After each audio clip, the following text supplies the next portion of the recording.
the persuasion that there's energy put into certain buildings by the people that visit them. Yeah. So I just turned the recording on, although I guess we still wait for Johnny to come. He did mention on the forum right before I logged on that he will be late. Okay. Sounded like 15, 30 minutes perhaps. Okay. So we should just go ahead and get started. Okay. So I don't have a huge intro this time, although I did think it through, unlike the last time I did this where I really had no idea.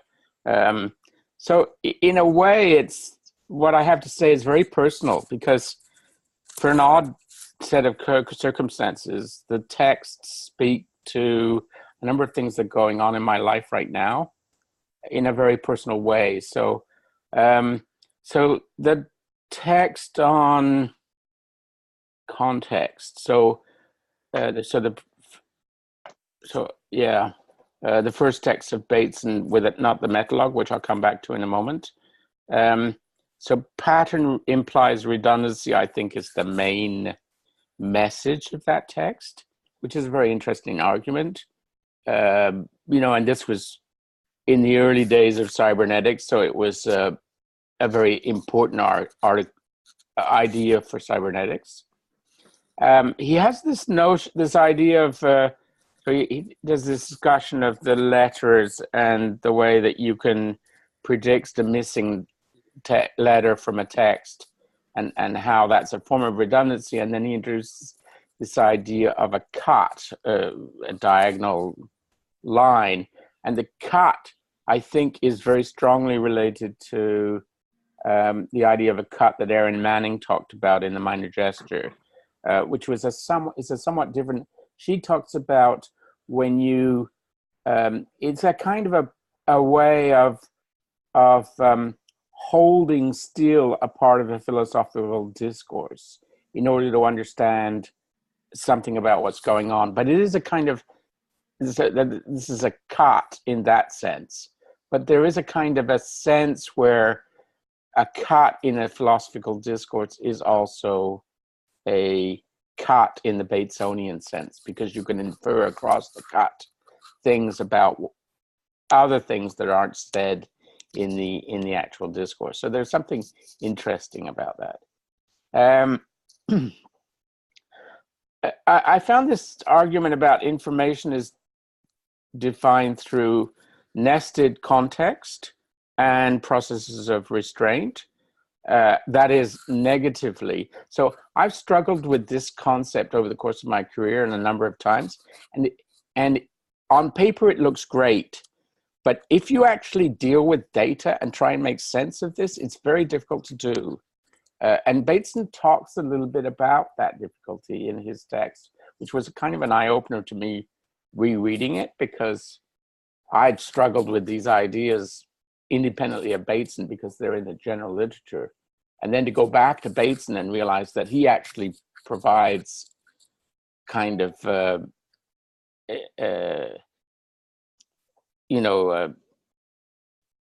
he actually warns you that these concepts are difficult in his text. I kind of feel I could have gone back to Bateson earlier and read some of these things when I was struggling with them. So he has this idea that it's not just so this idea, you take the number of possible arrangements of something compared to the total number of possible arrangements of something. So there's you form a ratio of the number of possible over the total possible. And then you take the logarithm and you put a negative in front of it and gives you a number.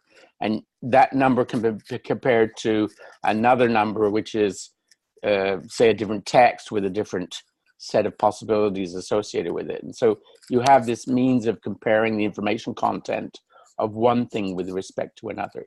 But Bateson points out that it matters what the context is. That is to say, you have to pay attention to what is really available as opposed to what is in theory available, and it's not necessarily the same thing.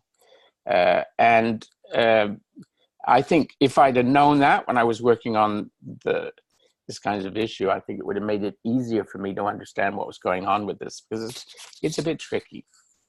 So I'm doing a project right now, where all of this is directly relevant, because it's not exactly a project. It's more so, you know, I'm end of career and I'm in the process of trying to consolidate certain number of things that I did over the course of my career and get them out there in a kind of you know, a kind of guide or summary or survey kind of approach. So I'm writing papers that give a broad view of things and then trying to get them into the literature. And I'm working on one that I was encouraged to by a colleague who said, "Oh, you're in the mapping area. There's this whole versioning field now in literature." He's in literature, where people are looking at how you take literary descriptions of space and turn them into maps. And this is a very interesting subject, because I thought about this 30 years ago, and nobody was interested in it 30 years ago. You know, the literary people weren't there, and the computer science people weren't interested in literature. And so it was another one of those things where I sort of threw this thing out there and then sort of got no traction on it at all. So I did it on my own, and over the 30 years of my career, I set into place a number of tools to do this. But I've never actually written a paper that sort of describes all these different little tools and how they fit within the larger thing. So I'm in the process of writing that paper. And it's all about this process of pattern and redundancy. Because in order to take the description of a spatial description in literature and develop a map out of it, you have to tease out where the redundancies are and where the pattern is. Because what you are doing, you're transforming one pattern, one version of a pattern, into another version of a pattern. So it's very much this kind of issue. And in fact, Bateson talks about a sequence of successive steps, which he calls transforms. So in a context where you're not dealing with a single thing, but a chain of things, you have to transform the information several times in order to get to where you're going, which is exactly the process that I'm involved in. So I found the article informative and useful to me in terms of what I'm actually doing in this paper. So that was kind of an interesting thing, as well as reinforcing ideas that I think are important in the broader context that we are also discussing. So then I went to the Metalogue on outlines, which was a lovely Metalogue. And interestingly, he references William Blake. So we picked up William Blake because Nora referenced William Blake in a text that we looked earlier.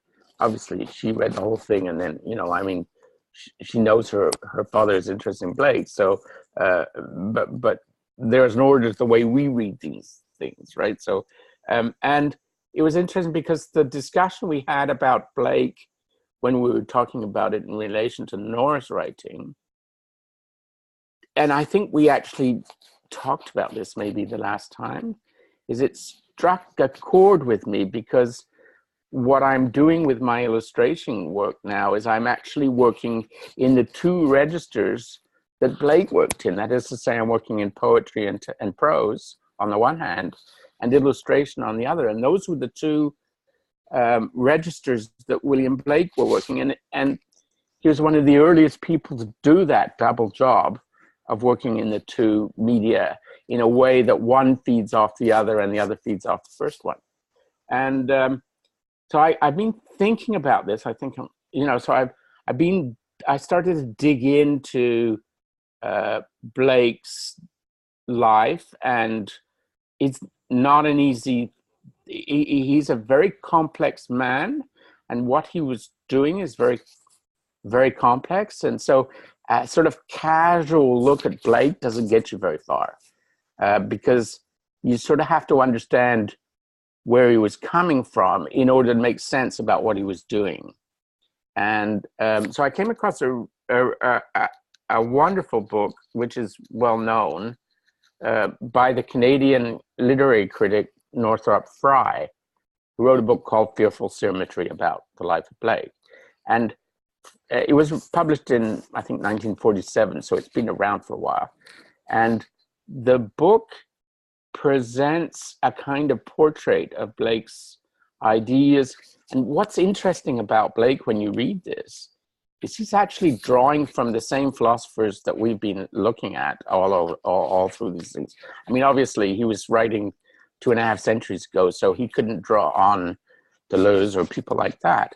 But you kind of see Deleuzean thinking in what Blake was doing and what he was talking about. So there's a kind of a way where he's a kind of precursor of modern philosophical approaches. And he was a non-Cartesian. Now when he was writing, he was born in 1757. So he was writing only a short time after Descartes and Bacon and these people were doing the first writings that led to the whole revolution of science. And the mind-body split was relatively new. But he rejected the mind-body split even back then. And the interesting thing, of course, is that the effort in drawing and the effort in writing are linked, not simply because they're two different artistic ways to approach something, but because they are both rejections of the mind-body split. And the linkage between the two is part of an effort to oppose the mind-body split. And so it leads you back into these thinking about really deep issues about these questions that preoccupy us today. But he was writing, 2.5 centuries ago. So it's really fascinating. And Blake, in the outline, in the Metalogue that we had, we have this idea that Blake, he quotes Blake, Bateson does, Gregory, in terms of the fact that Blake defended outlines and criticized people for not including outlines. And so I was thinking about outlines, and Johnny's argument about the line between A and B, and the line is neither part of A and neither part of B. And of course, an outline is exactly one of those lines, right? It's neither part of the object nor part of the environment, but is in a liminal space between the two and defines the relationship between the two in a visual way, or it could be an outline in a text form, but it still does the same job. So it serves this sort of bridging between the object. It's a relational thing. And obviously Blake was very relational in his thinking about things. So you also had this thing in the Metalogue, near the end of the Metalogue, where Bateson says, the daughter says, well, living beings aren't predictable compared to machines or things. And Gregory, the father, gets quite interested in this idea, but he never actually delivers on it. He sort of stays interested in it, and he never quite resolves what's going on there. And this is again an area which I'm working on right now, because the book that I'm developing with my colleague Jocelyn Kiss, who Doug's met, maybe Michael hasn't, I don't think, but it is about singularity. And the nature of singularities, the argument is because there are the AI people who say, well, we're about to develop machines that are going to think and act like human beings. But the problem is that these are, they're essentially talking about an algorithmic approach. These are algorithms or procedures, even if they're very sophisticated ones. And the problem with algorithms and procedures is they only follow predictable paths. They don't follow unpredictable paths. And so this argument that Bateson brings forward in this Metalogue, that living beings, whether horses or humans, introduce unpredictability into the system, is actually a kind of fatal flaw in the AI arguments.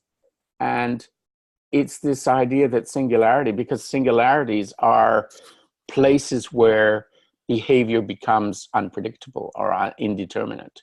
And so Deleuze talks about singularities as being that human beings are filled with singularities all over the place. But of course, in machines, there are no singularities because they're all algorithmic. There are no places where behavior becomes unpredictable. And so this argument that Bateson brings forth in the Metalogue is the exact same argument that is being woven into this book effort that I'm working with Jocelyn on, this idea that singularity, not in the sense of the technological singularity that Kurzweil and Finch use, but in the sense that we're using it, is in a sense, the Achilles heel of the AI program, if you like. Now, so then I went to the Nora text. Hi, Johnny. I'm doing my intro, and they said you'd be late, so so I got started. Thank you. So Nora, the first text is about sexuality across cultures. Now, this is a very interesting topic, and again, I think something that we're all struggling with throughout this site. I picked as an area of research about 8 or 9 years ago issues of sexuality and disability in a time where I was working in a clinical hospital environment where nobody wanted to even look at sexuality, even and people with disability, there are huge issues for sexuality for people with disability, and it needs to be addressed much more openly in the research community. Hang on, anyway, I just have to go and turn off my. Hang on, I'll be back in a.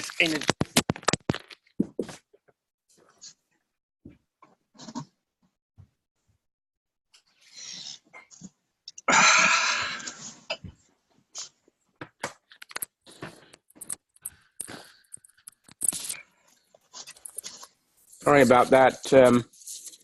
I had put an egg on, and the water was gone. So it was going to burn black if I didn't do something about it. So yeah, sexuality. So when I started it, I was alone, and then I very quickly a colleague joined me in this project, and we've been working on this area for a number of years now. And so it's a really important issue, and of course it has these cultural connections, right? So I found the article, the text that Nora wrote, very, very interesting, and I mean, this awful experience that she describes of being raped by a taxi driver I mean, it's just and I mean, I've had the experience of being raped, and I've had the experience of being coercive towards somebody else. So I've been on both sides of that fence. Neither of those things are things I like to own up to. And it was behavior that I did as a young man in the case of being coercive.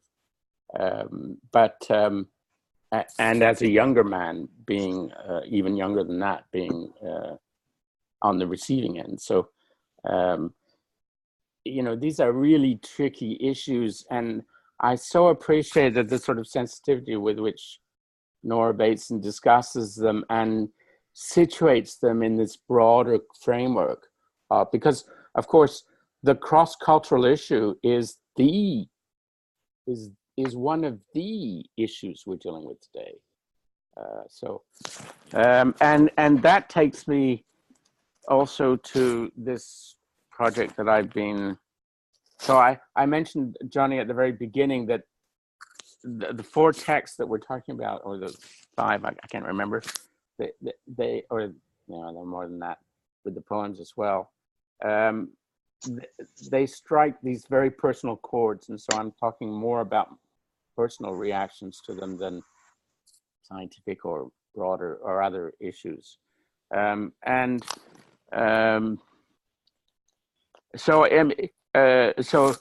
I've talked the last time about the book project that I did on this book about the crisis that we're going through, and I need to finish and publish this thing. I'm in the process. I think I'm sending today my formal letter of requesting retirement to the university. So this is part of a process that I'm going through in order to devote my time much more fully to the writing and step back from the university so that I can finish these projects, the mega saga, 15 books on the one hand, but also these projects like the book that I wrote about the current crisis that I think I should take a feather from Mark Jabour's cap, who got his book finished and out there. It's time for me to do that for mine. Yeah, nice. That's a nice cross. And so, and it's about, the book deals with all these complex issues that Nora Bateson is talking about, trying to be sensitive, but also, you know, so I thought that was very interesting. Then the redundancy in coding.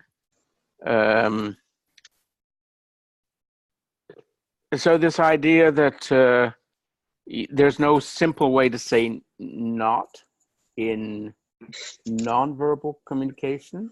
You can say don't, but only in response, not directly. But you can't say not. And so this is a kind of an interesting issue in the context. And then I read this morning, because I put it off to, you know, you can only read one of these texts and then your brain starts to cloud over, and you have to put it to one side and then pick it up and I get really, my brain starts to shut down when I get really tired. So I put it away till last night, and when I woke up this morning, I thought, okay, finish Nora Bateson's text. So I read the second text, the final essay, which again is related to these issues of where the world is going. And I think last time I talked about this idea that maybe the changes that are going on around us are too big and too in place. They've got too much inertia in them involved for us to be able to do much to change them. And we just have to sort of trust to some extent that things will work out or won't. But either way is maybe the way things have to be, right? And in a way, this is what her text is also. It's sort of saying, and she takes this idea of let's put ourselves into the future and look back, which is what I did in my book. So again, it's this. So if you put yourself into a future where things have settled, and then you look back over what this period of extreme tumultuous change we're going through, you have a different perspective on what's going on than if you sit yourself now and try and look forward, right? So I thought this was also, you know, and Nora Bateson, she's so visionary as well as sensitive. I mean, it's really an amazing read too. So I'm so happy that we're reading her work. The poems I still find difficult with their outlines, right? So I was saying, Johnny, earlier that the issue of outlines, they're your line between A and B that's neither one and the other, and they're liminal spaces and relational spaces. And Nora's poems are like that. They're between the world of the philosophical and political thinking that she does and the personal sphere. And so they're difficult. You can't understand them by looking them either only in the personal way or only in the political way.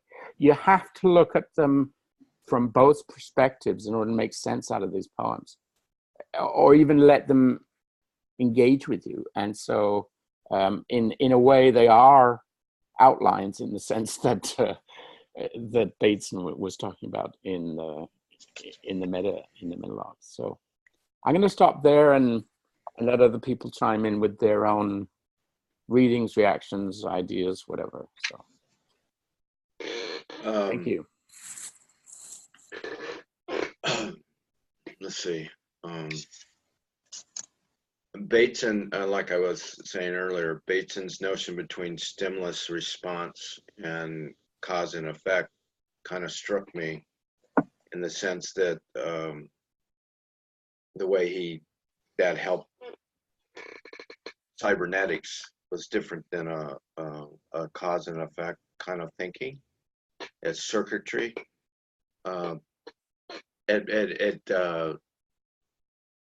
have to say that probably I was immersed in that kind of distinction in the sense of just the stimulus response from behaviorism, stimulus and response, and how without knowing his language or his thinking, that's kind of the way that I pay attention, is stimulus response rather than trying to find a cause and effect. What is the stimulus? What's the response? And then how I restrain or constrain, Geoffrey, my actions. So I found that really interesting to read about that and how he laid it out. It was a difficult text in various places to read. And even his coda, I didn't get the thing about I'm going to have to read the outline again, or I didn't see it for some reason. I didn't read it. But Nora has continued since I've been doing this, been the major influencer in me of the way she uses words in her text, and especially about the sexuality part of how honest, the way I feel, how honest she is of holding. Now I'm probably being of the confusion or the dissidence, and how she laid out, how she worked out of taking a chance to speak up.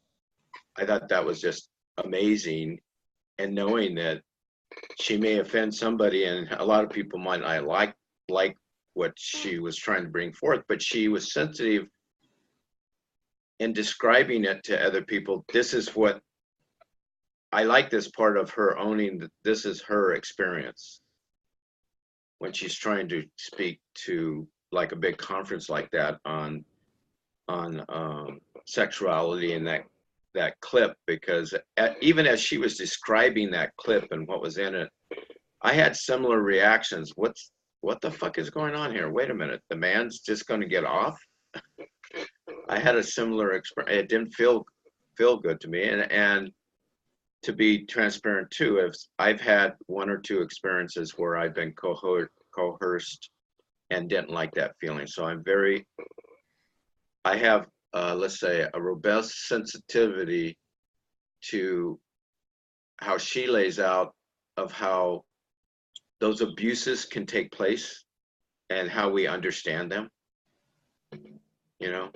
And when she brought in the notion of curiosity and respect as a value as far as the way we interact sexually, I really resonated with those two as a way, as a as a restraint as far as sexual encounters, no matter what they are, male, female, whatever. But not just sexual encounters. To me, it's also the way we encounter each other, just in each other's presence, I think.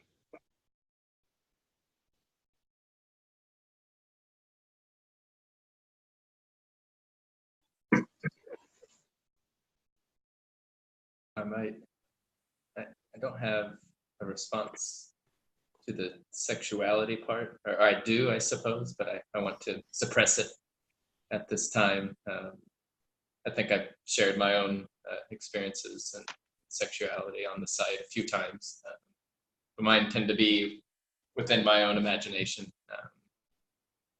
And I've done my own versions of exploration there and whatnot. But maybe I'll fill in Johnny with a little bit of what was discussed, or that Geoffrey added in, which ties in with previous discussions, and that's Blake was mentioned.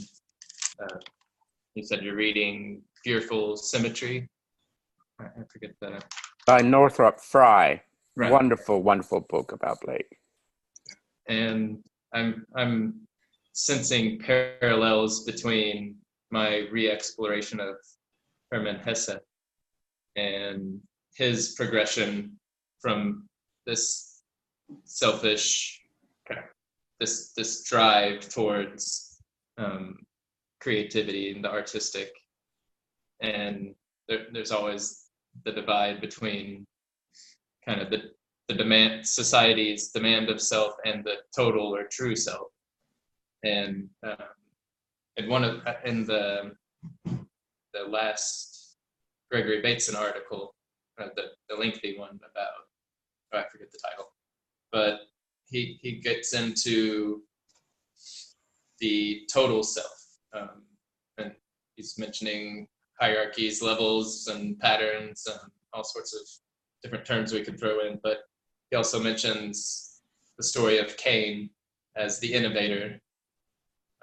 And I just finished Damien by Hesse, which the character identifies himself as Cain, the one with a mark that makes them the main character and a couple other characters in the book as ones that are kind of outside, seeking the realm outside of that, and seeking the total self, and being the innovator, sparking fire, and there's destruction that comes along with it, and the turmoil, and going the way Bateson ties in Blake and the unpredictability you mentioned, the singularities, and this unpredictability of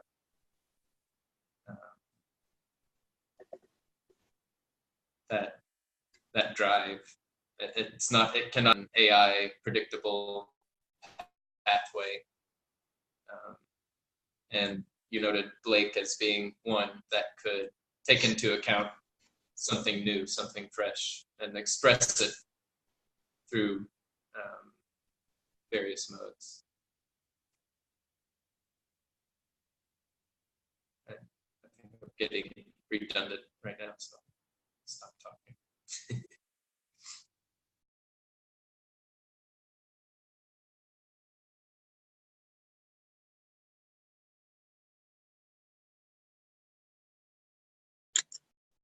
Have you finished, Doug? Okay. Well, thank you, gentlemen. I'm sorry I was late. I was very distracted this morning, and I overslept. I've been having a lot of lucid dreams lately, and they're very interesting. I've read both of these books before, but it's amazing how much you forget. So I'm rereading them as if I've never read them before. But I hear certain passages that resonate, and I realize, oh, I read this a long time ago, sort of like a dream. And it has a kind of dreamlike effect. So I remember where I was when I first read it. And I remember not necessarily where I was located physically, but where I was located emotionally and psychologically in a network of relationships, which in some sense don't exist anymore. I mean, that was another world, actually. And it's sort of interesting. As you get older, you start to realize, well, do I want to read more and more books, or do I want to reread the books that I've already read? But you can't do both. You got to make a choice, because I've read way too many books already, and there are a lot of books that I want to read, and I'm 65 years old, and I have to start prioritizing poetry, prose, science, art, psychology, sociology. Who the hell cares? What difference would it possibly make? And I think this is my hubris, is like, well, what about if I could make a small, teeny tiny little creative spark that would start something different happening, so that it is not inevitable that the oceans will die, and that, that the children that are here now, when they reach maturity, they will have air clean enough to breathe. These are the kind of disturbing questions and meta questions, because I have questions about my own questions. And what's hubris, what's visionary, what's absolutely stupid, is not going to be easily determined by my day-to-day sort of bumping into walls and taking lots of falls, as most of us do. But most of the time I turn left or turn right, and I make it through my day, even though there are accidents happening all over the place. Tragic ones too, unintended consequences. So this is how I'm rereading this, and I didn't get a chance to read all of the last of Bateson, which actually was one that I want to reread the most, which is the one on redundancy. And I read the Cybernetic Explanation. I read the Metalogue, but I didn't get to read the entirety of coding and recoding. And I did look over the Nora Bateson again, which I remembered from before. So I'm just wondering if there's a possibility, and this is drawing upon, and with all of this, I'm reading along with a whole lot of other stuff, Wolfgang Pauli and Carl Jung's correspondence, and I'm reading a book about this correspondence by an author I. Miller is his name. And I'm reading this in preparation for a project, actually, with somebody that I'm working with. And if it gets off the ground, I'll share it with you guys, because I find it incredibly, as we all are reading different things and studying different things, observing different things, we start to feel resonances and echoes and superimpositions, different possibilities, which some could become actual. So which out of all of those possibilities, that landscape, am I going to, through my observation, participation, collapse?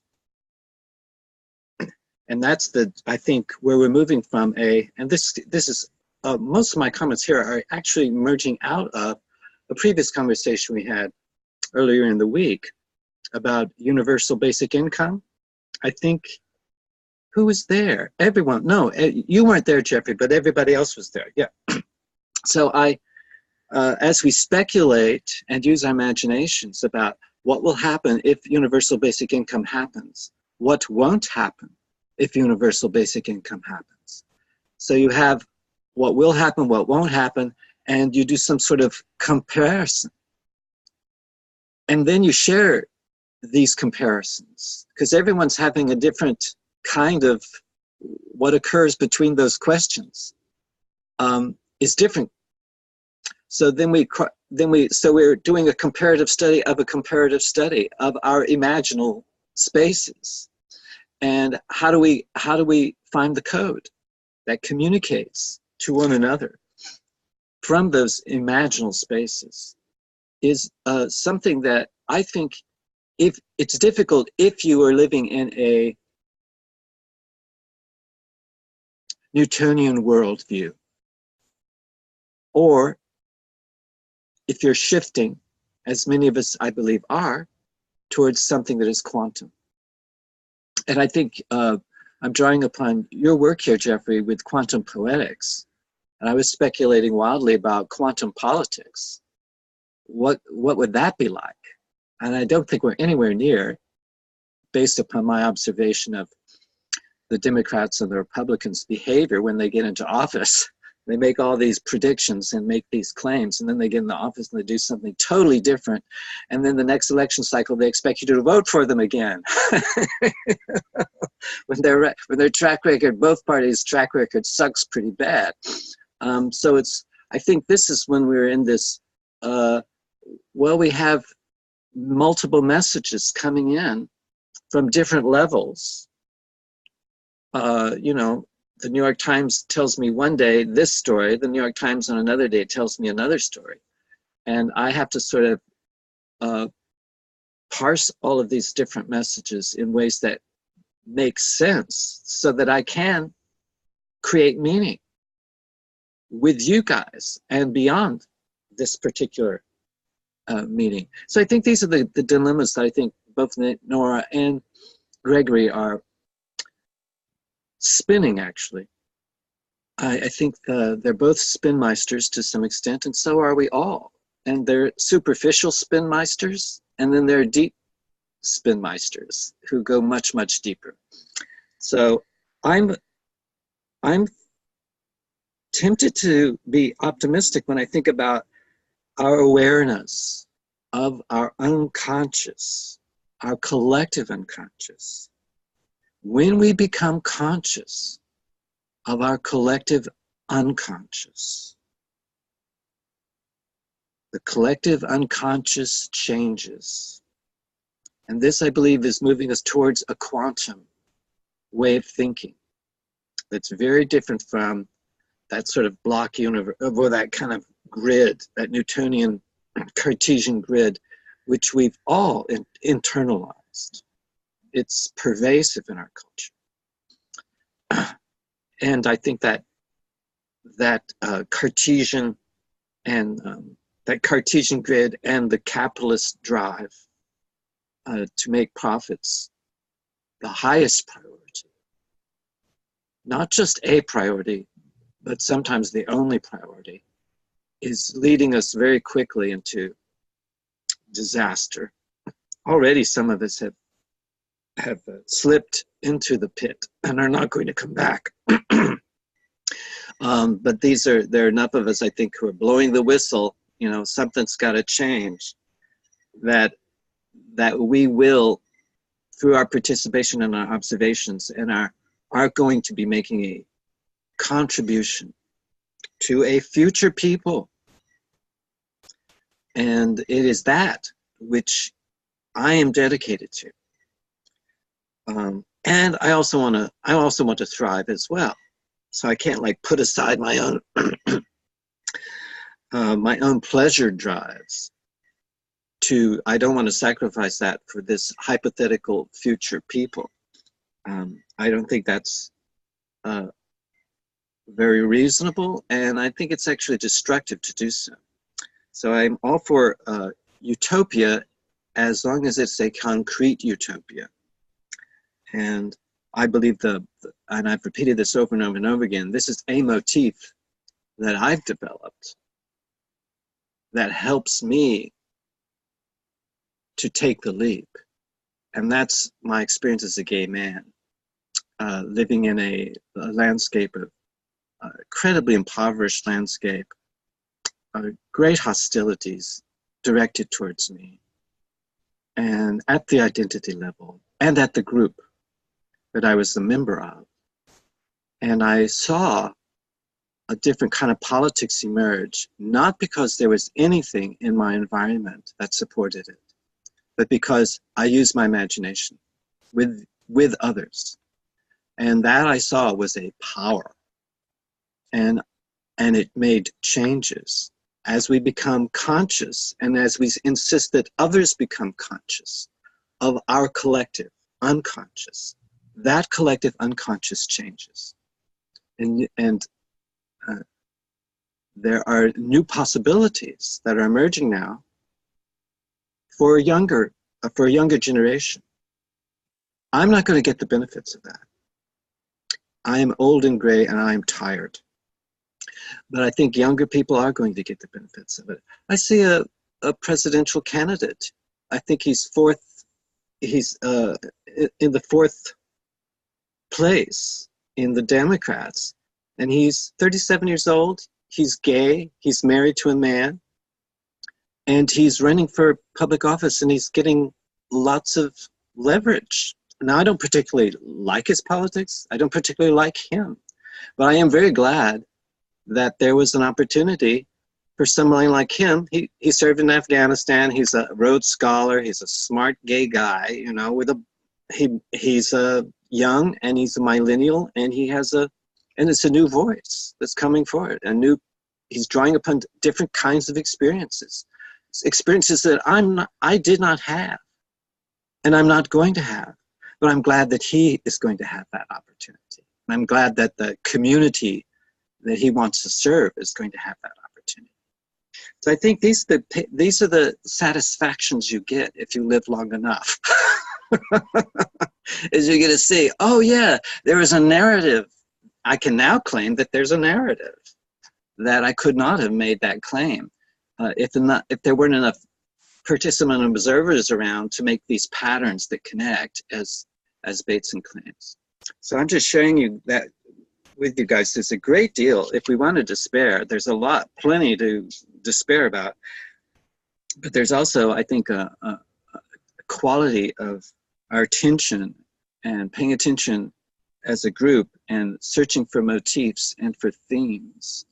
And this is, I think, and our interpretive capacities. All that stuff we learned in literature class, metaphor and analogy, and how all of these poetic tropes, which we thought were just about story time, are actually what makes the world go round. You can't separate politics from the imagination, from narrative, or your relationships. And this is great because we start to realize, oh, well, post-money, post-capitalism is a possibility. It hasn't been actualized yet, but we can get glimpses if we're paying attention, if this is something important to us. We can get glimpses and we can then act upon those glimpses that we get, and then we get and that amplifies and we get feedback. So I think being able to pay attention to feedback and to give good feedback rather than just add more noise to a noisy system, which is what I see. Most 99.9% of our human communication is more noise. Noise about our noise. So I think it's great that we hopefully we can liberate ourselves from that tendency to just add more noise and try to look for the pattern that connects. So, and I think we're doing a good job. I've enjoyed these conversations and look forward to this wrap up of these particular books. This is still very difficult. I don't feel like I've come anywhere near mastering it. So thank you. After this session, we'll have a 4-week gap, so we won't finish it as fast as originally planned. But perhaps that's a good thing. So we're taking a break after this one. Yeah. Yeah, I think it's been updated correctly. I changed it, so I'll post the next one, and if the date's wrong, we can figure it out before 4 weeks is up. Yeah, I appreciate that, Doug, that you did that. Yeah. I had a wild hair to do something technological, so I went with it. I'm glad it didn't piss me off as most of the background work tends to do. But I want to go, or at least advocate for a reading or rereading of the lengthy Redundancy and Coding. I feel like it's the first time Bateson is very, at least within this reading that we're doing of his, this is the first time he kind of branches out of the academic mode, although he's still within that. It sounds like it's within another conference, so it might have been dictated or written as a lecture or something like that. But near the last 5 or 6 pages, he really branches out, goes off the wall into various modes of different characteristics, but it's right in line with what Johnny was just talking about the imagination. And I might read a quote, but he goes into dreaming. So there were 4 kind of codings he talked about: digital, analogic, iconic, and metaphoric. And I didn't fully grasp. We've talked about digital and analog. The iconic I took as being the parts of the wholes of the whole. So I don't want to, maybe Geoffrey or Michael or Johnny can clarify a little bit more what iconic means. But he does go into the metaphoric with dreams or dreaming. And I found it interesting in relation to, maybe that's in relation to Blake and this non-Cartesian kind of unpredictable way of existing and seeing the world. So the dreaming he mentions is archaic, but he says these characteristics of dream may be archaic, but it is important to remember that they are not obsolete, that as kinesthetic and paralinguistic communication has been elaborated in dance, music, and poetry, so also the logic of dream has been elaborated into theater and art. It goes on to say that even mathematics has that element to it, of this imagination. And yeah, there does seem to be an exponential rise in, say, political imagination, where this gay candidate is now one of the forerunners, and that would have had to been completely under wraps, or he would have been completely shunned or not allowed or told to get some sort of therapy to make him straight. Then he can run because he's a Rhodes Scholar and participated in the Air Force or whatever armies. So those are masculine traits there, but 40 years ago, that feminine trait of his would have had to been corrected before he could be a participant. So our imagination is allowed to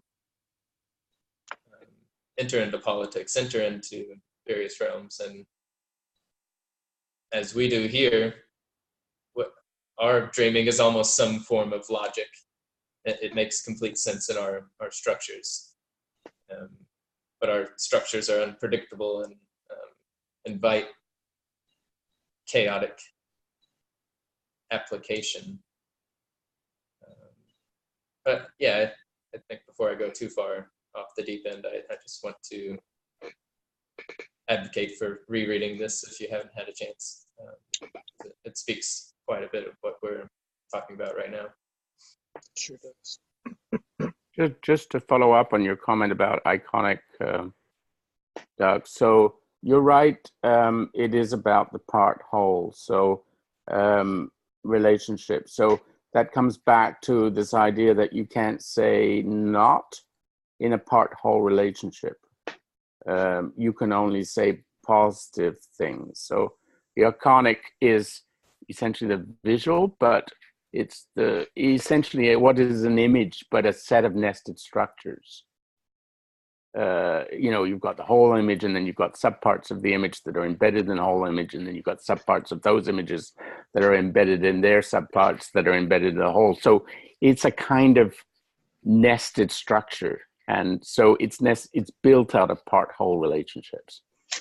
Is the idea, I think. So a lot of this reminds me of, well, can remind me of multiple things, but Ken Wilber's mapping. In this particular chapter, there's quite a bit of Ken Wilber in the background. Or I imagine Ken Wilber, if he had read Bateson, would have perhaps had a less drive to just solely make the map and then apply it to the territory. I think Wilber has the problem of assuming, which Bateson talks about, assuming that because you have the map, you understand the territory. And Bateson, clearly, he didn't form perhaps the most direct outline of a map that maybe a Wilber fan appreciates of Wilber, but he definitely was a guide, or one to be able to, once it all sinks in, you're like, oh, now all the pieces connect to a certain extent. Now I can see what's going on. So. Well, I think there's in terms of that map and territory business, at least for me, and I think Bateson grounds healthy assumptions, but my understanding of Wilber in that is that maps are psychoactive in the sense that they could possibly help you see the territory by questioning the map you already have of what might be there, and so I don't really appreciate Wilber's critique of Bateson, because I think Bateson is just as deep a thinker as Wilber is, but they both much deeper. much deeper. Yeah, well, yeah. But they both have different angles, I guess, on the issue of map and territory and how to work with that. A little side note that I don't know if this is going to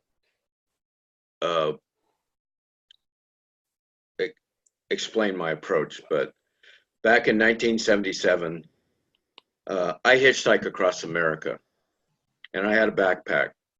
I took a map with me. So I had a map with me, and I was in the territory, and I still find that interesting because I referenced the map, but I always kept my feet into the territory, if that makes sense.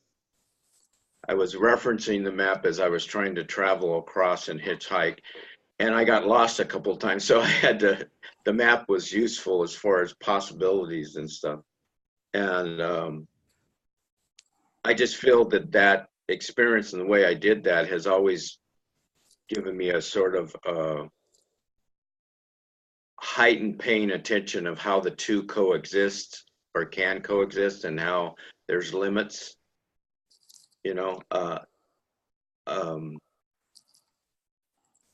But I do feel that the main, especially from my Zen approach, is just feel your feet in the territory more than, it's okay to have a map, and sometimes you have to make new maps, because the territory changes. I mean, some of the places that I traveled back then, I know are not the same as they were when I was in them. So, it's kind of like, it's interesting to study cartography and maps of ancient times and how they did it and how we're doing it today.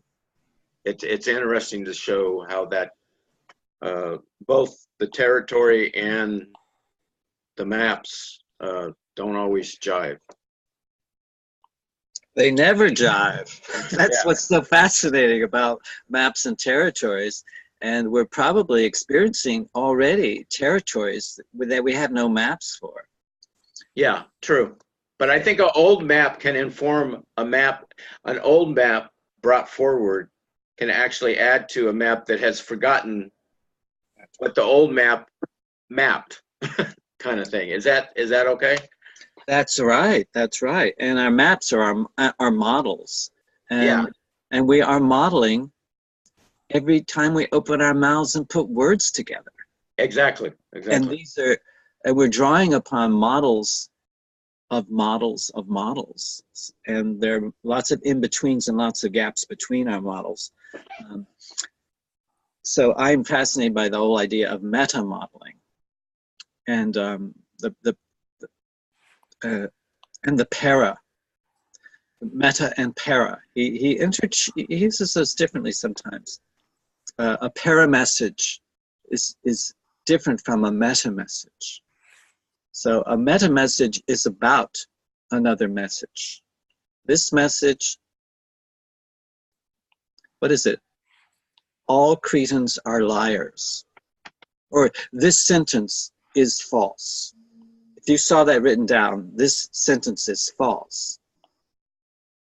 This sentence is a message about itself. Mm. This is a meta message. A para message is another message along with this message. So I think these are the differences between meta and para, that they overlap to a large extent, but they also are different.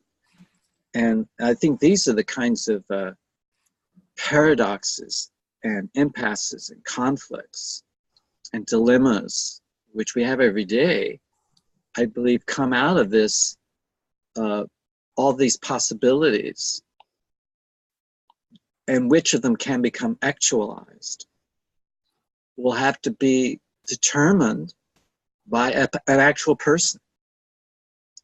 You know, I could do this today, I have that obligation, that obligation. What has to happen for all of those possibilities that happen?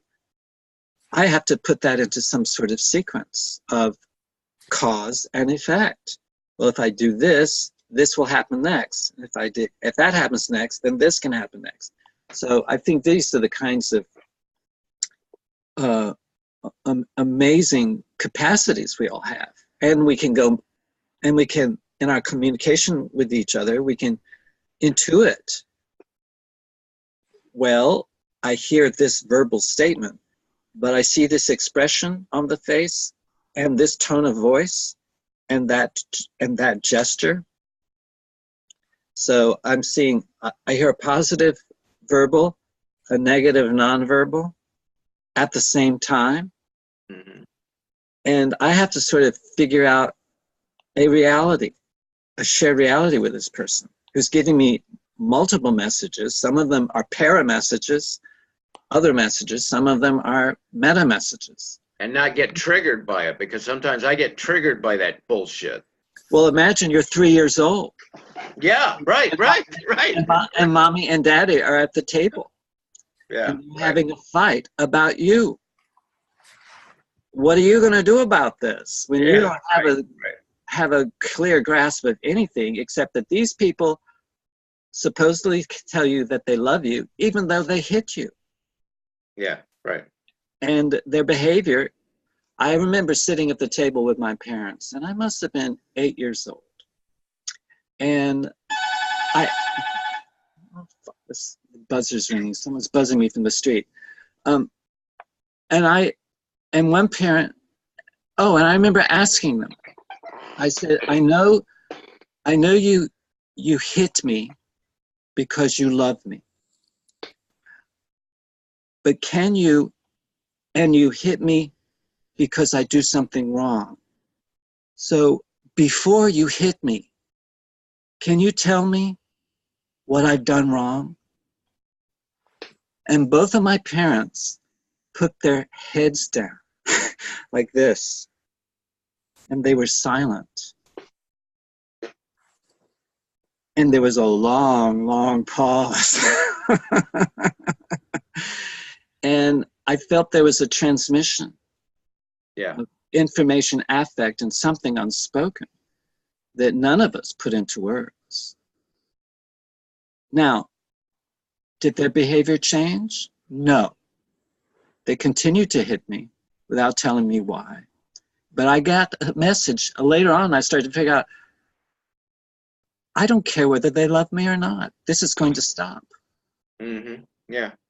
And when I got old enough, I hit my father back. Mm-hmm. Mm-hmm. And guess what?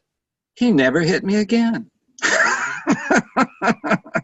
And so I'm just saying, these are layered realities. They come on top of one another. So my father's dead and gone, and I'm glad he's dead and gone. Because when he died, I felt relief that this very harmful, toxic human being is not able to do any more harm. Mm-hmm. Me or anyone else. Mm-hmm. That doesn't mean he didn't have some virtues. He did. But I don't have to any longer make sense of the behaviors that he displayed that didn't make sense. Love you, hate you, love you, hate you. It was a different world that he lived in, which no longer exists. But I'm just sharing this with you all because I believe we're just living in our technology has, I believe, in this late stage capitalist, winner take all, huge inequities in power and in influence. I think we're sort of seeing a tribal backlash as this technology has been hijacked by us. It's been produced by others for their nefarious purposes, for thought control mostly, but we're taking these platforms and we're doing something else with them. And this I find so compelling about Dave Loeffler's view of technology and how it has been produced perhaps by this profit motive and this drive, this capitalist drive, but it's undermining its own ambitions. Because in order for money to happen for these already very rich folks, they need people to be poor so that they can maintain their status, but not so poor that they can't buy their products, or they're not going to be able to hoard all this wealth if there's not someone out there who's going to want to buy what they claim that they have to offer, as they extract resources that are not going to be replaced for future generations. So I think we're in these dilemmas and these paradoxes. I think these are the beautiful things about it. So, Johnny, then that leads to a question, and maybe Geoffrey too. How would you frame Bateson's maybe practice or way of working with he seems to have some I don't even want to call it technique, but some way of holding these things so that we can learn from them, right? I'm not sure if I'm framing that right, but there's Yes. something about the way he does what he does that I'm just looking for a frame what we might, is it a dialectic? Is it, or Yeah, well, I think he has a lot of different tools, and they're sort of scattered through the book in some way. Okay, that's the sense I get, but I'm trying to. They're not all organized and saying, Oh, okay. here's a tool and here's a tool. You sort of have to tease them out of the text. But okay, obviously, from the largest level, because even Bateson is different levels of abstraction, right? So from the largest level, it's a way of thinking. And as we work our way in through the text, and Nora Bateson's text is just as important in its own way as Gregory Bateson's text, I think we acquire some of the characteristics of this Batesonian understanding, a way of looking at the world. that's what I feel. That's what I feel is going on. But then there are specific tools as well. So the double bind theory is obviously one of those specific tools. And of course, that's not an easy one to put into practice either. Yeah. But so in this text on redundancy and coding, what I found really interesting about the text is that again, I think as I explained at the beginning of the conversation, I have worked with many of these concepts over the course of my career, but they're not easy concepts to work with. They tend to drain away.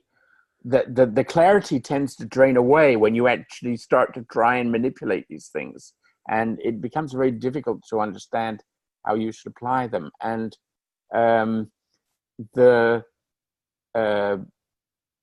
so one of the things that you see in the literature, and one of the things that I felt for many, many years, was because the engineers, and he talks about the engineers in this, I mean, by the engineers, he's talking about Shannon and Weaver and these folks that he worked with, who were engineers. And their understanding of the thing was to focus on the coding. And so, and they had this way of saying, well, information is bits, which is a coding way of talking about information. Bateson doesn't talk about information that way. He talks about it as the difference that makes a difference. And so he's more into, and context. For him, information is context. And obviously context is a tricky question to get a handle on as well. But he talks about that quite a lot in these two papers and gives you a bit of a sense of what he's talking about in various, but it's not easily, and it's not definable in an engineering way. It's much more, I think Doug's your reference to the 4 types of coding, I can't remember all 4 now, but the metaphorical and iconic were the ones that I retained because they were last 2. So I can't remember, but digital and logic. There you go. Digital and analogical. How could I forget? So, these are tools to think about these things in those particular ways. And they are applicable to the context that we're looking at. And what I was getting to, I haven't finished my point, is that if you look at the engineering literature, they all say meaning is the code. But Bateson's a bit more careful at that. He says the relationship between meaning and redundancy, but only if you get the context right. And that's the thing that's tricky about the engineers' arguments, because they say, well, meaning is code and bing bang, and then they go ahead and apply it. But if you don't pay attention to the context, you'll get garbage out of it. So Bateson's approach is more restrained, there's that word again, and more careful in the way because he's a very rigorous thinker. I mean, it's one of the things that you get from reading. He's not always right, but he's extremely clear and cogent about the way he lays out his arguments. Well, complex arguments too. So. As a thinker, he just reminds me of, I had a grandfather that was a tool maker and used tools both at the same time. And the way I relate to his thinking is just what you said, Geoffrey, is that he's very careful and rigorous in terms of looking at the tools we've created and how we're using them, like whether it's engineering or even our own imagination. I think he's trying to help us have a careful process. In fact, I think one time he says it's about being careful with your thinking, I think. Yeah, I wanted to, it's not quite the same discussion we're having, but I wanted to read a couple of excerpts from this book about Blake. It's Northrop Frye talking, because Blake has obviously he was writing 2.5 centuries ago, And so his language is not a modern language. And so Fry uses a modern language to say things that Blake couldn't say directly. Okay. This is Fry talking about Bateson, about Blake, and he says to try to verify a philosophical or religious system in relation to an objective non-mental truth is to dissolve an imaginative form back into the chaos of the material world. And this kind of verification will destroy whatever truth it has. So these are very deep ideas that were developed a long time ago. Reasons and opinions concerning acts are not history, says Blake. Acts themselves alone are history.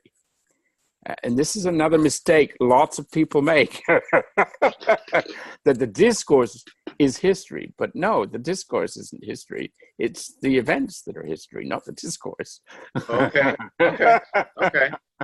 Anyway, so it's these very subtle and clever ideas that. I like that. What was said right there. The material world provides a universal language of images, and that each man's imagination speaks that language with his own accent. Religions are grammars of this language. Seeing is believing, and belief is vision, the substance of things hoped for, the evidence of things not seen. Well, again, so they're kind of glimpses. They're not full arguments that you're getting, but they're interesting. Well, Nora talks about context and content. How does that, in one of her section, I think it had to do with the sexual section. She was bringing in context and content, and how the two, being aware of the content. Well, this is a problem I have with the map and the territory, actually, because although we do agree that the map is not the territory, well, I mean, nobody's questioning that. Mm-hmm. That the relationship, the two are not so distinct as the argument would suggest. It suggests that over here there's a map, and over there there's a territory, and these are very different things, and the one is not the other. But the map and the territory blend together. They're not entirely separate that way. And so I think one has to be careful about the way one uses that. So content and context are not so completely separate. In fact, one of the things about Bateson that I appreciated and that I really understood on this reading is that in one of the earlier papers that we looked at, chapters that we looked at, he talks about the relationship between epistemology and ontology. And I had spent my whole career thinking Bateson was the epistemologist par excellence, the one who presented an argument about epistemology. And today we tend to be more interested in ontology than epistemology in terms of the sciences and the current research and what's going on, because a lot was said about epistemology, but actually it's now boxed away into a corner. And Bateson, when you actually go back and read his text, he's not an epistemologist. He says ontology for him and epistemology can't be separated. And so his epistemology is also an ontology, and it's all one and the same thing. So this is very different from the modern approaches, so the ontologists who are looking at ontology as if you could separate it from epistemology, but you can't. So he's constantly, from my view, he's constantly challenging the Descartesian separation. Yes. Okay. Yeah. Okay. And the Cartesian separation mind-body looks innocent enough if you just look at mind-body. But the problem is that 90% of the separations that we do are all grounded in that separation. So the difference between art and science, the difference between ability and disability, the difference between reason and emotion. All of these things are grounded in that same separation of, and if you start to question separation, you have to question the rest of it as well. Mm-hmm. Yeah, right. Right. Exactly. Good and evil. There's another one that's probably Yeah. grounded in the same way, you know? Yeah. But how do you see the Descartes separation? Because it came out of the Renaissance or Well, Enlightenment? it's tricky because everybody attributes it to Descartes, but Descartes was actually much more careful than that. Okay. They all refer to one of the early arguments of Descartes, but Descartes later wrote other things where he questioned his own early Okay, because ideas. I had heard that. And so you have to to call it Cartesian is a caricature. Okay. It's not actually Descartes. It's more the way thinkers like Locke and the people who followed Descartes and Bacon, for instance, who was actually contemporary, reorganized his thought for their own purposes.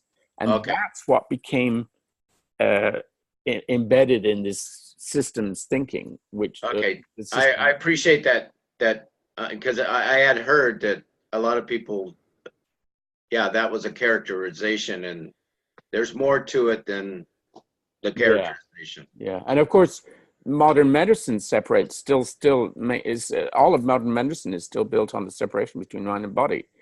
In fact, all the neurological work is still built on the separation between mind and body, but they've recast it in a way that it looks different, but underneath they haven't questioned the underlying assumptions, and so there are problems with the way it's built. Okay. Yeah.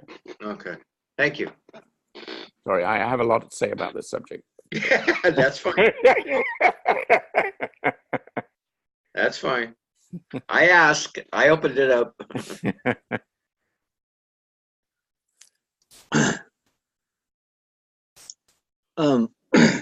Well, I think that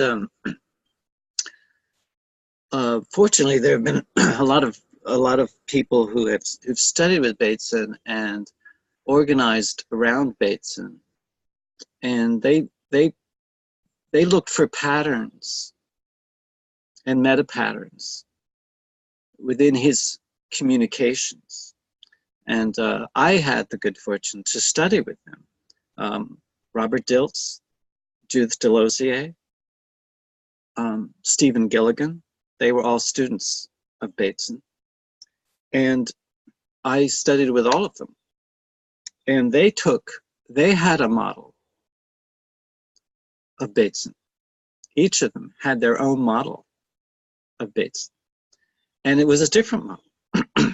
So each of his students came away with a different model of the same teacher's work. They picked up on different patterns, and they used those different patternings to create their own teachings. And I think this is what is interesting, because like Robert Dilts, he works with, he said Bateson was a genius, but he didn't get a whole lot done.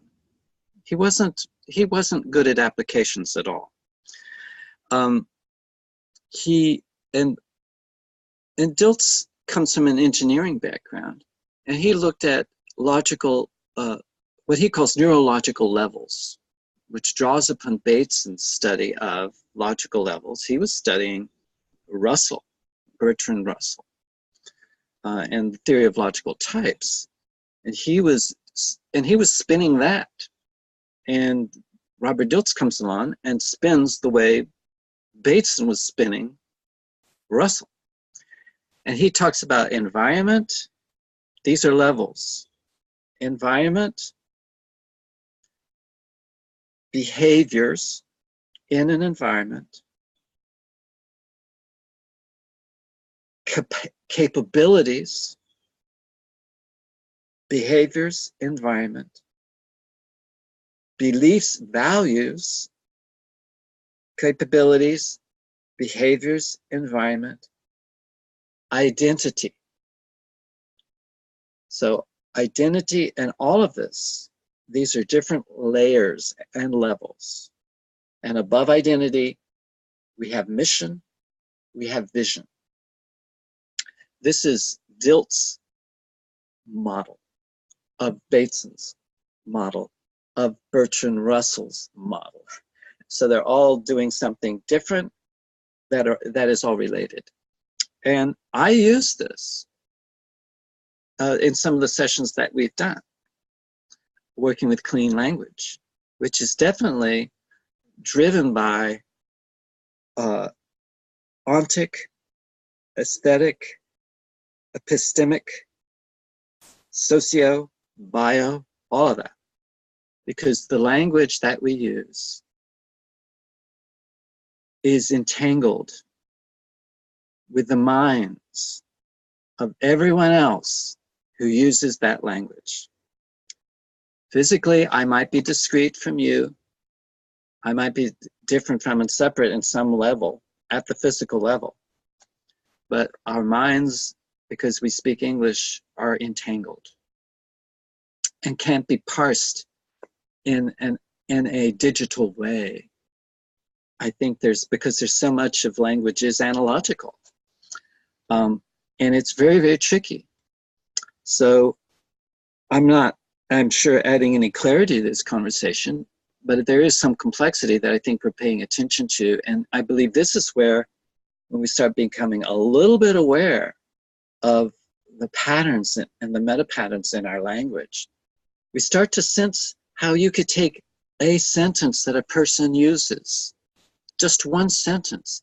Is there anything else about that word? Is there anything else about that word? Whereabouts is that? Does it have a size or shape? You're working holographically. So you can take a sentence, one sentence a person uses, and you can go deep into what is underneath those choices that that speaker of that language made. And the deeper structure is in the neurology and the physiology. That is shared because we evoke in others, we trigger in others through our words and our choice of words, responses, which may be intended or unintended, because we are all triggered by different things. I mean, beautiful language triggers me to, I get thrilled out of my mind. I mean, to me, it's cosmic when I hear a beautiful, beautiful language. And I think it nourishes and stimulates us in ways that nothing else does. To me, that language is the biggest drug we have. And we can get high as a kite through our language. That's a metaphor. Or we can actually get down in the dumps because of language. So it's a challenge. I'm just thinking of, now that Notre Dame, that cathedral, we've lost it. It's over. They're talking about rebuilding it, and that's wonderful. That hundreds of millions of dollars around the world are coming from many billionaires' pockets to rebuild this. And that rebuilding will be something different, I believe, from what we lost on Sunday. But something about it endures, because we do have digital, we have photographs, but it's not the same thing as being on the ground and walking through the cathedral, which I'm glad that I had that experience. And my memories of the cathedral came out of a childhood wonder, because I saw Charles Laughton play the Hunchback of Notre Dame, and it stuck with me like nothing else. Just the idea of this guy with this rope swinging down and grabbing that girl Esmeralda, who's getting ready to be executed, and then he swings back up and he climbs up with her on his shoulder to the top of that cathedral and says, "Sanctuary, sanctuary." This is hardwired, I think, in not just my nervous system, but everyone who saw that movie or read that book. And that cathedral and the principle of sanctuary, of a sacred space that transcends the machinations of the state. I mean, this is a big idea. But I remember Charles Laughton playing Quasimodo. He's fallen in love with this beautiful damsel. He saved her life, but she's going to go off with a good-looking guy. which is what happens. And there is Quasimodo on the ramparts, up on the top of the cathedral, and there's one of those ugly little statues of the troll, you know, those gnomic kind of, so there's this ugly little demonic looking statue, and there's this tormented human body of Quasimodo, and he's looking at that statue, and he says, "Oh, that my heart was made of stone like yours." I mean, that is so awesome that he was able to make this. He's looking at this stone, and he's creating this metaphor, this as if, this comparison. And of course, that's how the movie ends. But I'm thinking, so I have my Notre Dame, you know, I have the Notre Dame Cathedral, but where is it? Is it in that movie? Is it in the book? Is it in that childhood? Is it in, you know, the collective imaginations of many people who put that cathedral together, who lived and died a long time ago, but that was what they left behind. So I'm just opening that up because, you know, I think we're in these zones that are increasingly becoming liminal, and we have this technology, and we can post our favorite movies from YouTube or our favorite performances, but they were often from performances that took place 20, 30, 40, 50 years ago, and there were performances before that we have no recordings of at all. So which out of all that hodgepodge do we extract for our purposes today to create new and interesting artworks? I think this is a huge challenge, and I think one of the things that a motif that we keep replaying over and over again, because I think there's a tremendous dynamism that happens when we find the right word, or we read the right text at the right time, and something starts to reverberate. So I'm just sharing that with you guys. Oh, and I also had a dream about Lawrence. I had a dream about, and in the dream there's a cafe, and in the cafe there was Charles Lawton at a table. Across from a table he was talking to Allen Ginsberg. And both of these dudes have been dead quite a while. Both of them were gay. Both of them were great artists. And I was like, wow, I'm in good company here. And then I woke up, you know, and I went, wow, I'm going to go back there, you know, to where that conversation is happening. It's an as if.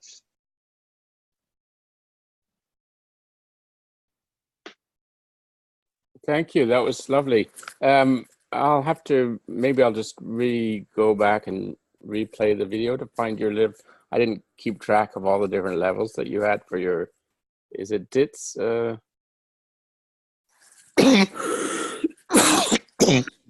drawing a lot on the last conversation I think we had at the cafe.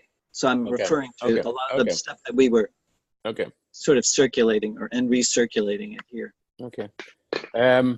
Because of course there's this whole discussion in the, I can't remember which of the two papers is about locating things. Is it in the second paper, the redundancy and coding, or is it?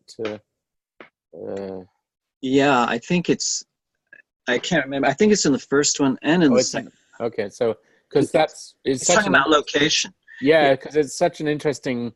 It's a little bit like the Blake quote that I read about. History is in the acts, not in the discourse, right? So he's looking at coffee and a blank piece of paper or something. Right. Yeah. What's the difference between them? It's not in the coffee. Yeah. And it's not in the coffee. It's not in the tree. It's not in the blank piece of paper. Yeah. Well, where is the difference? Yeah. The difference is in whoever is in relationship with all of that. Yeah. Which of course makes the problem that I'm working on, which is mapping spaces in literature, harder. Because of course some of those spaces don't actually exist anywhere. Anyway, sort of riffing off what you said, but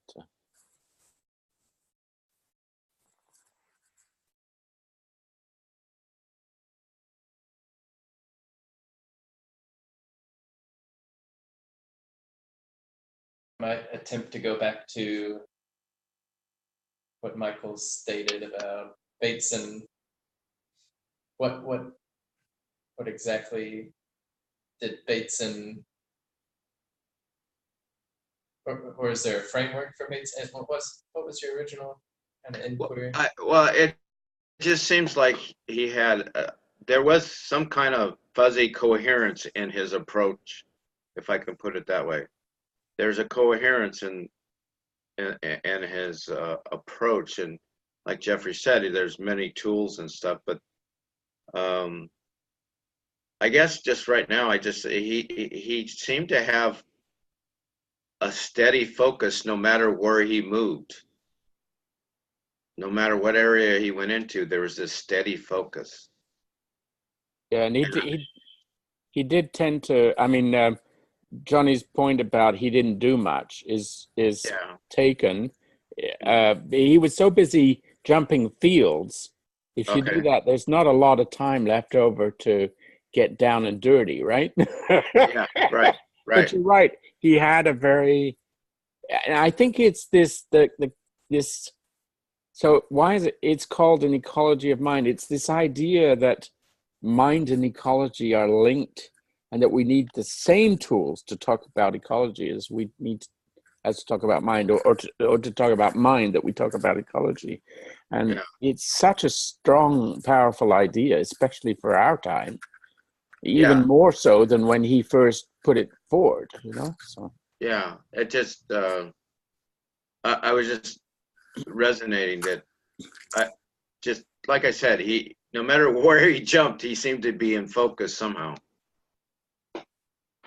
I would say, as a beginner, a Bateson beginner, that the sheer fact that he is putting these thoughts on paper, that you mentioned earlier, that he's one mind, he's one thinker, and these are his thoughts. And since then, you can, like Johnny's saying, you can take one word of his or one phrase or one essay and create a whole field or a discipline out of it, or new context.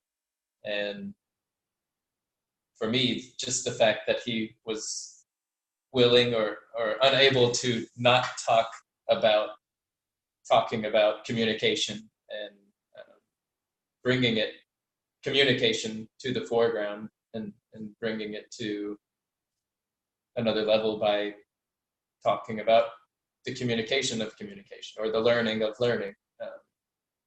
It, in some senses, it might just be seen as a game, or just a silly way to proceed, or good fodder for a metalogue, something like that. But it's a way of seeing, a way of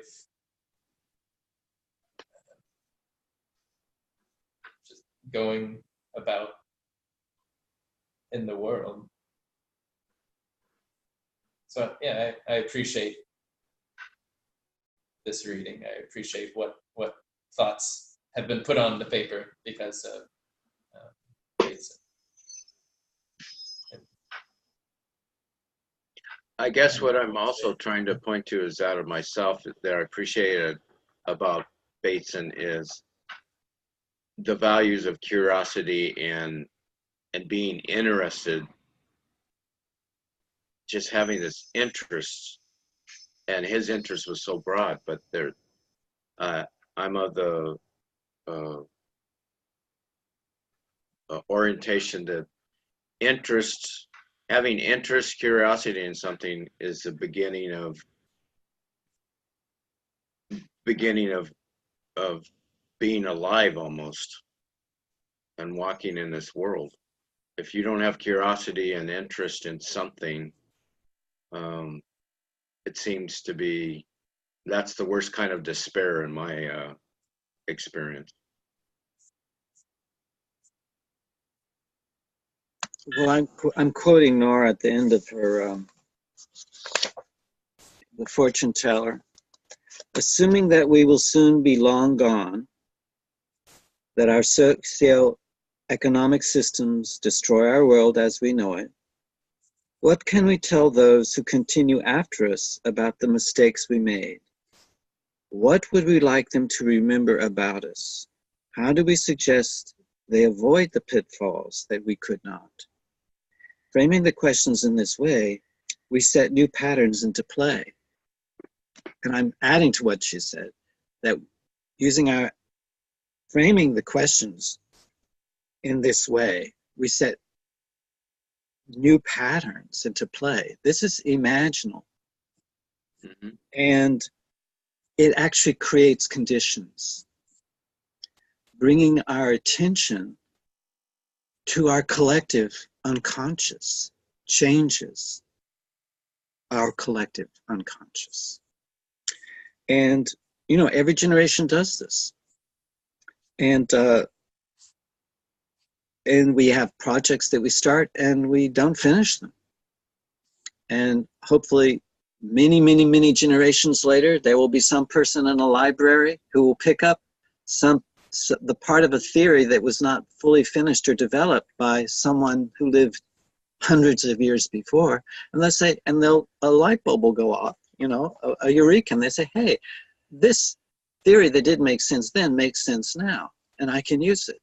And this is what, I'm not a mathematician, but many mathematicians who've had those eurekas actually complete the project that was started by another mathematician who lived hundreds of years before.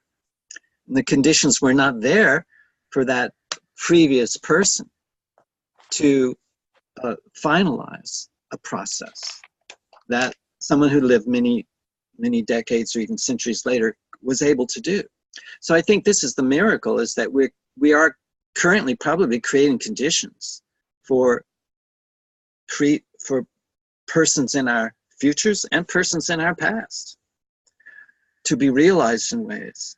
And I think this is what's intriguing. This paragraph that I just quoted from her, I was listening to, I've been listening to a lot of persons who are claiming they've made contact with extraterrestrial intelligences. And some of them, you know, I've worked in the CIA and worked at the Pentagon, and there was one guy, and I thought it was really intriguing, I can't remember his name, but he said that he had made contact with an intelligence, and he said that the intelligence claimed that we are from your future, we failed, and we're coming back. We have a technology we could give you, but we're not going to give it to you. Because if you do, you'll just make the same mistakes that we made. So you have to take this technology from us. The implication here is we have to be smarter now than they were then to create a different outcome than the one that they did. And I think this is a real, I don't know how I respond. I respond with like, that feels really good to me. That feels really good. Some people might say that's really too much. I can't handle that. I'm going to go watch YouTube. Or I'm going to go to Netflix, or I think I'll go shopping today. But I think those are the kind of fun things why I do dream yoga. Wake up at 3 in the morning, meditate for an hour, and then have these incredibly intense, sometimes experiences that I have no words for.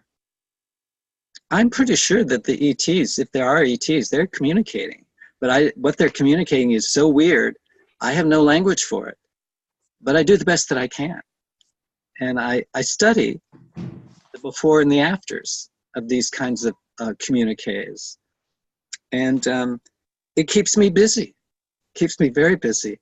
And I can't imagine, and there's nothing I see in my environment, with the smartphones and the opportunities to go shopping, that matches the intensity, even a little bit. Even the best sex in the world cannot compare to some of these experiences. Actually, well, and some of them are extremely erotic. So I'm just sharing that with you guys because I think for some people, not everybody, and not everybody needs to be this way, but the imagination is another world. for some persons, and you can walk right into it. And you're walking down that country road and you can feel the gravel, you can hear the sounds of the gravel, you can smell something, you can taste something. I will admit, the food is much better here than it is over there. I've had meals in those other realms, and it all tastes like tofu to me, and there's virtually no sense of smell.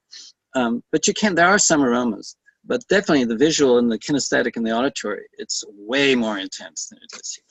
So I think this is interesting. We can explore these different senses in different dimensions and how they play out very differently. And I believe that poets and actors and artists are drawing upon these different comparisons between these different levels of mind and language and soma all the time. So I think it's the best training ground there is the arts for creating an ecology of mind. That's what I appreciate about what you just said, Johnny, is that I pick up a certain curiosity and interest coming from you that, for me, is how do I say this? The curiosity and interest engages the imagination. And that's what art is about. Because art, to me, I can't speak for anybody else, but when I look at Blake and some famous artists, they seem to have a spark of curiosity and an interest and intensity that move them to engage their imagination. I think the greatest art form we have is conversation. Yeah, right. I think Goethe said this, so I'm not claiming that. This is not original observation. I think conversation is a lost art form. Thank you. I agree. I do not see we're getting better at this. Our technology, I think, is changing it. Some of it's really, really good. Some of it's really, really bad. Some of it's in between. But I think that if enough of us dedicate ourselves to heightened discourse events, and if then we make that an intention, it can happen. And I've noticed this here. That's why I review some of these conversations with amazement. I can't believe we said that. I was thinking it, I was feeling it, but I never saw a group receive or give that way. It's like, it's one of the reasons why Mary and I have been working on these podcasts, these video podcasts, because they are a conversation. And you don't see a lot of discussions on the web, even though the web is huge. There aren't a lot that are focused around conversation. I mean, the TED Talks and things, some of the TED discussions that we've seen are conversations. They're quite interesting, but they're relatively rare. I wanted to read another thing from Northrop Frye on this thing about Blake. He says, now, of course, the arts are only a few of many social phenomena which are summed up in such words as culture or civilization. These words, in fact, give a much clearer idea of what Blake means by art. The religious, philosophical, and scientific presentations of reality are branches of art and should be judged by their relationship to the principles and methods of the creative imagination of the artist. Lovely, lovely. That is lovely. Yeah. So I'm gonna have to find that book. I'll pick up that book. This might be a branching that we can discuss at another time, but one aspect of the conversations we have and conversation in general is the intimacy that we share as well. And I want to know others' projects, and I'm very curious of Johnny's project that he's talked briefly about with another individual. Geoffrey came on and he shares his projects, which make them come to life, which make them, so his project with Mary, for example, is now a short podcast or episode on YouTube, and that's a visual, that's audio, that's part of our senses now and our experience. It's not just something that was said And I want to know if you have any projects, Michael, that you work on in the background. I knew you were personally, going. I do as well. I knew you were going to go there. Well, but this is for everybody to jump in if they'd like. You know, But go ahead, Mike. my project is really simple, and Johnny put it in words. It's the art of conversation, because I think my project is about in the street and the day-to-day encounters, because that's what I find. I mean, I love coming here. It inspires me, but I see a lot of people that they need. Maybe my project is to bring a certain openness to helping people really be inspired with the art of conversation in the street, day to day, whether my son or anything. So mine, I guess, is mine is more like a handyman project. I'm just out there using my handyman experience with conversation and words to engage people and hopefully in small ways do a grassroots, if that makes sense. Does that kind of tell you where I'm coming from? Because I just see so many people out in the street that need to hear this stuff. It's kind of like the Doobie Brothers song, take it to the street. Take it to the street. So that's my project. But I need all of you to come back to and engage with, because there's so much inspiration that I get from coming back and rehoning my skills and sharing what I learned in the street, that is kind of a back and forth kind of project with me.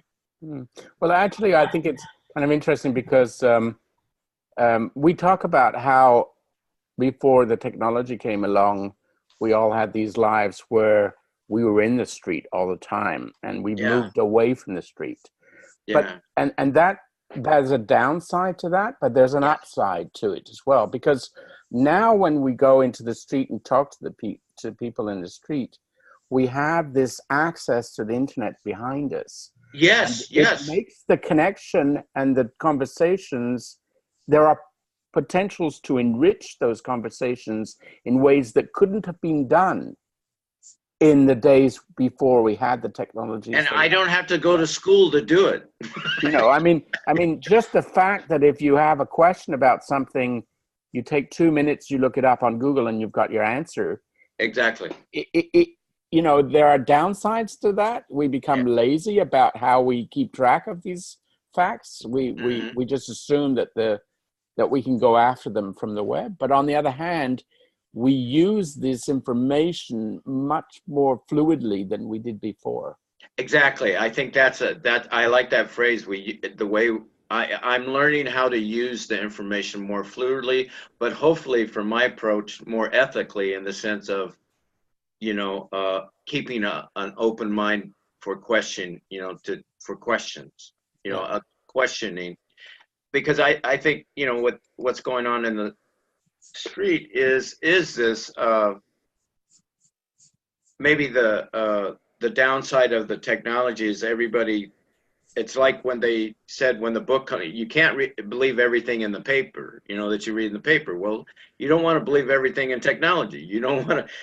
You got to keep an edge of at least open-mindedness. Like she talks about, I like that last verse towards the end about the dissidence of confusion and misunderstanding.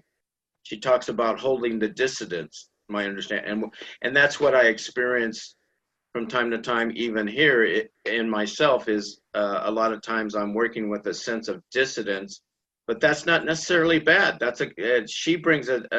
She showed in her description that was useful. It helped her work with the confusion, and then decide to stand up and bring forth her point of view about the video clip.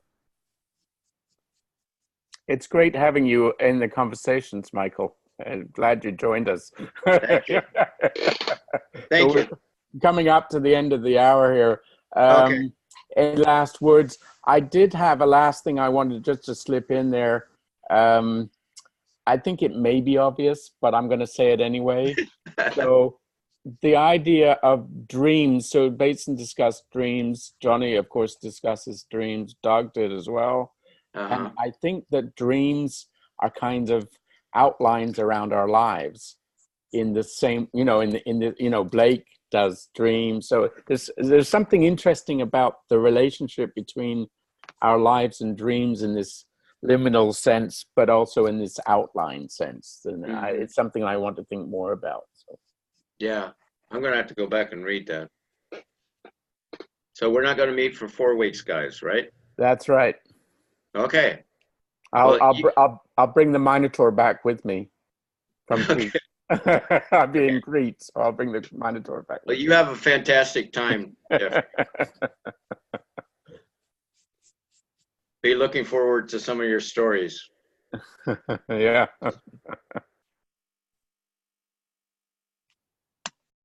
Yeah, since we're summing up, I just want to just acknowledge everybody for this dedication to reading this material and how you've all enriched my map of the world by participating here. And I'm looking forward to this break so that I can go over some of the stuff we've already gone over and add to it. And when we all get back together, I'm really looking forward to what happens in the in-between.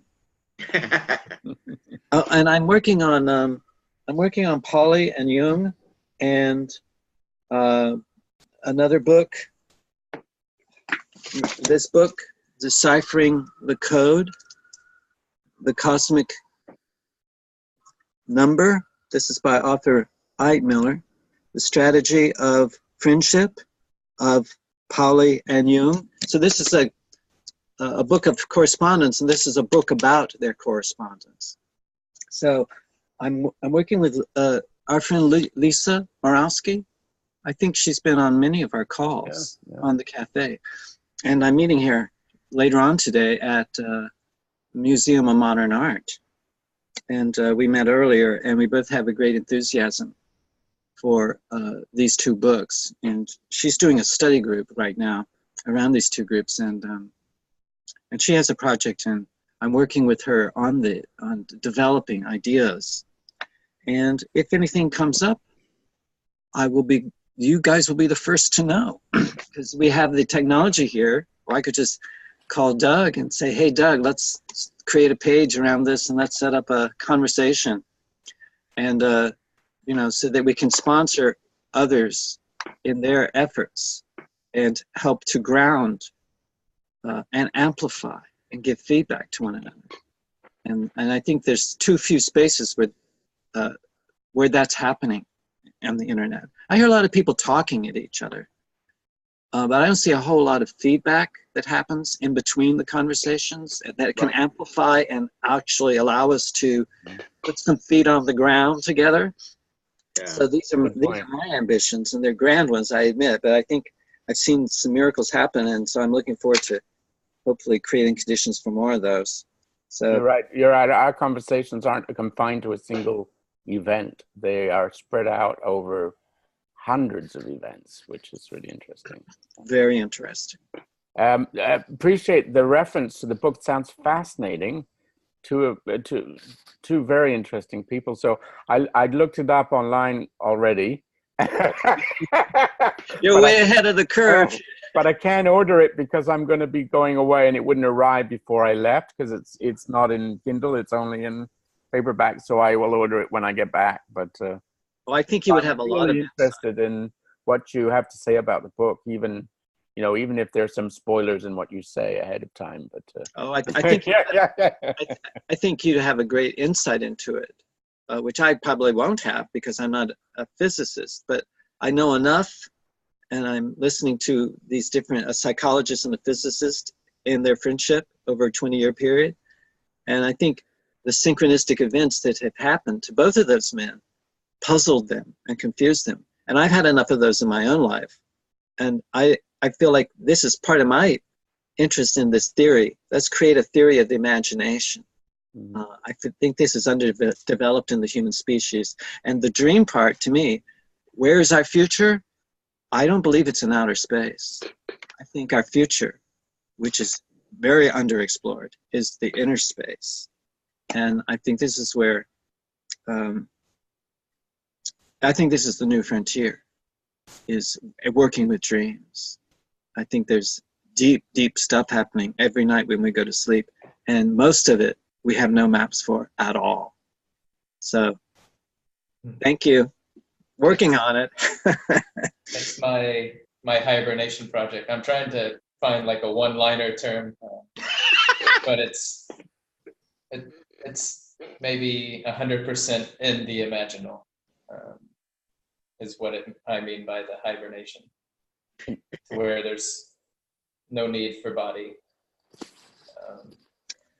But what would that mean for dreaming and the imagination? So maybe after a couple generations, the body would need to be remembered. So I don't know. Doug, stay right there. Don't say a word. Would everyone look at Doug right now? Do you see that gray tornado shape over his head? Do you see that the light? There's a light on coming down like on the right, and there's no light on the and there's a crease right in between. Right, coming down on the top of his head. Yeah, that to me is synchronistic event. That's something like what it is, I think, to appreciate the analogical and the digital. Yes. Reminded me of some of the drawings you've had us do, where there was this kind of circular looping out. Exactly, and he's making a gesture. And I believe when you look at this again, Doug, I think you're going to appreciate what we're appreciating now.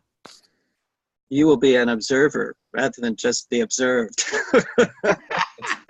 It's penetrating my head now that I see this light going into my skull. You can see a version of it. Yeah, it's a small one, but